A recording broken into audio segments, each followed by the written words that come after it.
कोल्हापूर महानगरपालिकेच्या शहर अभियंता पदावर कार्यरत नेत्रदीप सरनोबत हे नियत वयोमानानुसार सेवानिवृत्त झालेत।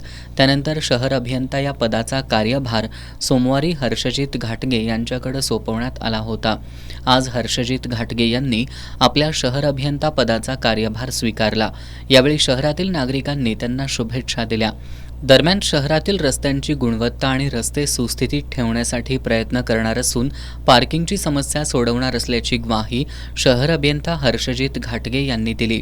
शहराला आता सर्वात प्राथमिक राहते ते आपण रस्ते सुस्थितीत असणे एकदम गरजेचं आहे। त्यामुळे रस्त्याच्या बाबतीत जे काही नवीन रस्ते होणार असतील ते एकदम काटेकोरपणे क्वालिटीचे आणि ड्युरेबल असणारेच रस्ते होणे पाहिजे। त्या पद्धतीनंच आमच्या जे काय खाली आमचे जे चारी विभागीय कार्यालय तसं त्यांना स्ट्रिक्ट सूचना देण्यात येतील की बाबा रस्त्याच्या बाबतीत कुठलीही हायवे करून चालणार नाही। आता शहराला सध्या भेडसावणाऱ्या दोन समस्या आहेत। एक म्हणजे पार्किंगची समस्या आहे, जिथं आता पार्किंगला महालक्ष्मीला किंवा ज्योतिबावरनं येणारे भाविक पण असते। नॅचरली फ्लोटिंग पॉप्युलेशन पण शहरात ऑन ॲन ॲव्हरेज 25-30 हजार असते। रंकाळ्याला देणार असतात किंवा इतर सगळ्या प्रेक्षणीय स्थळाला भेटी देणारी लोक कोल्हापुरातून येतात।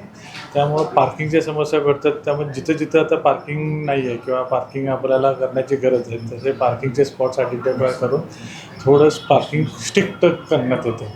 दुसरी एक समस्या भेडसावत होती की आम्हाला आता फेरीवाला धोरण एक निश्चित करायचं आहे। फेरीवाल्याची आता सगळे आमच्या कमिटी फॉर्म झालेला आहे। फेरीवाला धोरण ठरवून फेरीवाल्याचं एकदा निश्चित झाली तर जिथं आपल्याला आता फुटपाथवर फेरीवाले अनधिकृत फेरीवाले त्यांचे सगळे आहेत, त्या फेरीवाल्यांचं पुनर्वसन करून एका ठिकाणी केलं तर बाबा लोकांना चालायला सुस्थितीत फुटपाथ वगैरे ज्या गोष्टी आहेत त्या सगळ्या पण आपण व्यवस्थित करण्याच्या दृष्टीनं नियोजन करणार होतं। हर्षजित घाटगे यांच्याकडील जल अभियंता पदाचा अतिरिक्त कार्यभार रमेश मस्कर यांच्याकडे सोपवण्यात आलाय, तर रमेश मस्कर यांच्याकडील उपशहर रचनाकार या पदाचा अतिरिक्त कार्यभार नंदकुमार एस पाटील यांच्याकडे सोपवण्यात आलाय।